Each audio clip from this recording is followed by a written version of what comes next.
ٹھیک ہے، میں آتا ہوں جناب کفایت اللہ صاحب.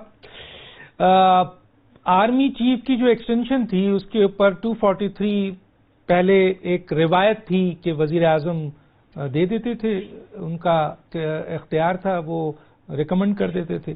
لیکن جب یہ کورٹ میں گئی تو ڈیفینیٹلی یہ سوال پیدا ہوا اور کورٹ نے صحیح پوائنٹ اٹھایا کہ 243 میں ایسی کوئی چیز نہیں ہے. ظاہر ہے اس کے اوپر پھر کورٹ نے آرڈر کر دیا کہ جی آپ ترمیم لے کے آئیں. تو سر ایک ترمیم آئی، اس ترمیم کی بنیاد پر پارلیمنٹ نے اس ترمیم کو کیا جو اس کا رائٹ ہے، جو اس کا حق ہے، جو اسی کا حق ہے. تو اس سے کانسٹیٹیوشن کی بالادستی ہوئی، پارلیمنٹ کی بالادستی ہوئی، اور سپریم کورٹ نے جو آرڈر دیا تھا اس کی بھی بالادستی ہوئی. تو سر آپ اتنے اہم بالادستی کا، یعنی جس میں کانسٹیٹیوشن کی بھی بالادستی ہو رہی ہے، جوڈیشری کی بھی بالادستی ہو رہی ہے اور پارلیمنٹ کی بھی بالادستی ہو رہی ہے، آپ واک آؤٹ کر کے چلے گئے. کیا کہیں گے سر اس پہ؟ بسم اللہ الرحمن الرحیم. سب سے پہلے تو میں آپ کا شکر گزار ہوں کہ آپ کے حوالے سے ہمارا موقف قوم تک پہنچ جاتا ہے. میں ایک شعر عرض کرتا ہوں. وہ کل 14ویں کی رات تھی، شب بر رہا چرچا تیرا. کسی نے کہا کہ چہرہ ہے، کچھ نے کہا کہ چاند ہے یہ، کچھ نے کہا چہرہ تیرا. ہم بھی وہاں موجود تھے، ہم سے بھی سب پوچھا گیا. ہم چپ رہے، ہم ہنس دیے، منظور تھا پردہ تیرا. میں جنرل عبدالقیوم صاحب سے چند گزارشات کرنا چاہوں گا. میرا خیال یہ تھا کہ جب کورٹ نے ہمیں کہہ دیا کہ آپ آئینی ترمیم لاؤ، اس کو واضح کرو، تو پی ایم ایل این کے پاس ایک اچھا موقع ہاتھ آ گیا تھا کہ وہ اس سے بہت کچھ حاصل کرنا چاہتے تھے، اور جو ان کا بیانیہ تھا اس بیانیے کے ذریعے سے بھی وہ آگے آ سکتے تھے.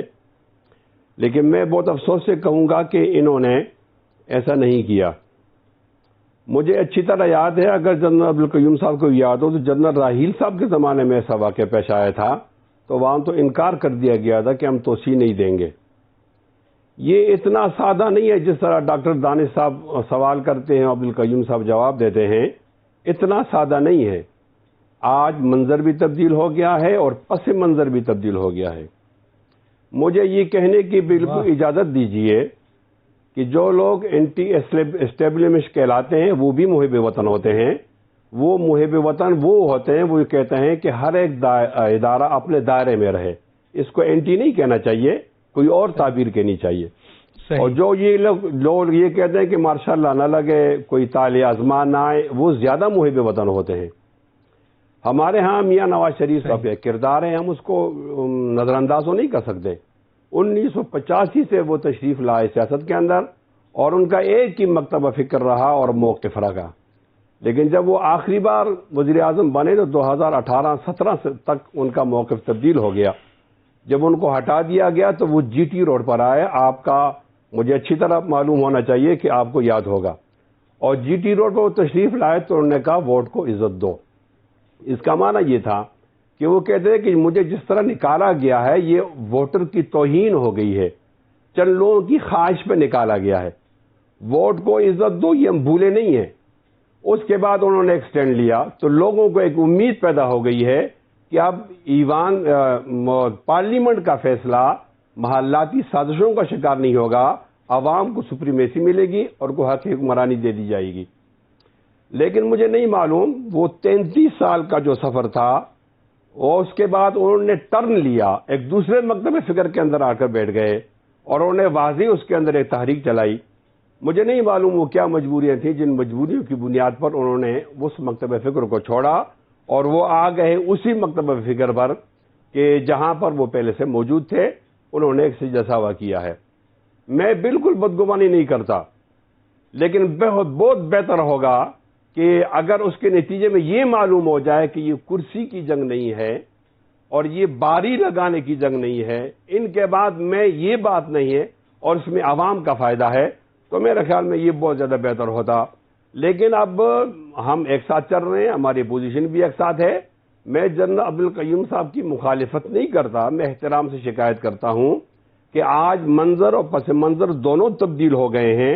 اور ہمیں تو اور شکایت بھی ہے آپ کے پاس آفس ہے اپوزیشن لیڈر کا، اس اپوزیشن لیڈر کے آفس کا معنی تو یہ ہے کہ آپ دیگر جماعتوں کو مل کر کنسٹرکشن آپ اوپینین کے اندر کوئی سنجیدگی لائیں گے، لیکن جب آپ سولو فلائٹ کریں گے اور اکیلے جائیں گے تو آپ پر تو سوال اٹھے گا نا جناب. ایسا تو نہیں ہے کہ آپ پر سوال نہیں اٹھے گا. اس پس منظر کے حوالے سے بھی ہمیں شکایت ہے، مقاصد کے اعتبار سے بھی ہمیں شکایت ہے، عوام کو نظر انداز کرنا اس حوالے سے بھی ہمیں شکایت ہے، طریقہ کار کے حوالے سے بھی ہمیں شکایت ہے. میں ڈاکٹر دانش سے ایک اور بات بھی کرنا چاہتا ہوں. ٹھیک ہے، جس طرح ہم دھرنے میں آئے اور انہوں نے ہمارا ساتھ دیا، شکریہ ان کا، تو ہم محترم وزیر اعظم صاحب کا استعفیٰ مانگنا چاہتے تھے. یہ تو بہت اچھا موقع تھا مسلم لیگ کے بعد کہ وہ کوئی چیز لے لیتے، تو وہ عالمی حالات کا تناظر بتائے گا کہ ٹھیک ہے یا غلط ہے، لیکن وزیر اعظم کا استعفیٰ تو ہمارے معمول کی چیز ہے، ہم یہ مطالبہ کرتے رہتے ہیں.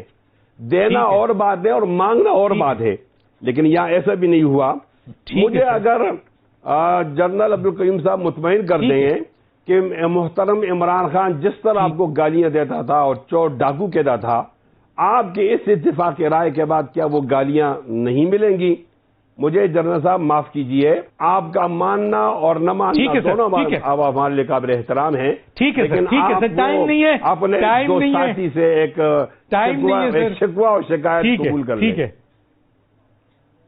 ٹھیک ہے سر، بہت ضروری ہے، آپ نے شکوہ کر دیا، لیکن آپ نے جب جلوس نکالا تھا اور آ گئے تھے 3 مہینے پہلے، 3 مہینے بعد کو آنا چاہیے تھا سر، کہا بھی گیا تھا. اور دوسرا یہ کہ اسی وقت آپ کو یہ پتا ہو جانا چاہیے کہ متحدہ اپوزیشن کہاں کھڑی ہے. اکیلے آپ آئے اور اکیلے چلے. اسٹیٹمنٹ پہ جہاں صاحب کے بہت ساری بات تھی، لیکن کیونکہ ٹائم نہیں ہے، میں ذرا مفتی کفایت اللہ صاحب پڑوسی ہے، مسلم ممالک ہے، ایک بہت بڑی کیجولٹیز ہوئی ہے، بہت اہم شخصیت کو شہید کیا گیا ہے، پاکستان کے وزیر اعظم بالکل خاموش ہے سر، کیا کہیں گے؟ ڈاکٹر صاحب میں پہلے ذرا جنرل صاحب کا ایک شعر سناؤں پھر آپ کا جواب دیتا ہوں. یہ تو ہمارے اتحادی تھے نا، تو میں کہتا ہوں غیروں سے کہا تو نے، غیروں سے سنا تو نے، کچھ ہم سے کہا ہوتا، کچھ ہم سے سنا ہوتا. اب میں آتا ہوں اس سوال پر. اسٹیٹمنٹ تو جنرل قیوم صاحب کے لیے رہیں گے، لیکن مجھے ایسا نہیں لگتا. ہاں جی، اجازت اس کو زیادہ کلیئر نہ کرو، یہ ہے میرے لیے. اسٹیٹمنٹ تو آ گئی ہے لیکن ہمارے اکثر جی ہاں، اسٹیٹمنٹ تو آ گئی ہے لیکن میں دوسری بات پر ذرا ایک دو باتیں عرض کرنا چاہتا ہوں. اسٹیٹمنٹ تو آ گئی ہے لیکن مجھے لگتا نہیں ہے. آپ کو اچھی طرح یاد ہوگا کہ ہم نے کوالالمپور کانفرنس میں شرکت کا وعدہ کیا تھا، لیکن وہ ترکی اور ملائیشیا انتظار کرتے رہے اور ہم وہاں نہیں گئے. کس کے کہنے پر نہیں گئے یہ آپ کو بھی معلوم ہے. اور ہم نے جب اسمبلی میں طے کیا تھا کہ ہم غیر جانبدار رہیں گے، تو اس کے بعد بھی تو ہم غیر جانبدار نہیں رہ سکے. میں ایک بہت زیادہ دردمندانہ گزارش کرتا ہوں کہ ایران کو انڈر اسٹیمیٹ نہ کیا جائے. وہ ہمارا پڑوسی ہے اور ساتھ ساتھ ان کے ہم بہت سارے لوگ یہاں ان سے محبت کرتے ہیں. ہم اس تپش سے پاکستان بالکل نہیں بچ سکتا. دیکھو افغانستان میں یہ پوزیشن نہیں تھی، لیکن ہمیں 70,000 جانوں کی قربانیاں دینی پڑیں اور جنگ افغانستان اور امریکہ کے درمیان تھا. یہ جنگ اس سے شدید ہوگی، خدا نہ کرے کہ ایسا ہو، لیکن ہمیں احتیاط کرنی چاہیے. جس طرح ہم کہتے ہیں کہ ہم غیر جانبدار رہیں گے، ہم اسی طرح غیر جانبدار رہیں تو بہت اچھا ہوگا، ورنہ یہ آنے والی نسل ہمیں معاف نہیں کرتی.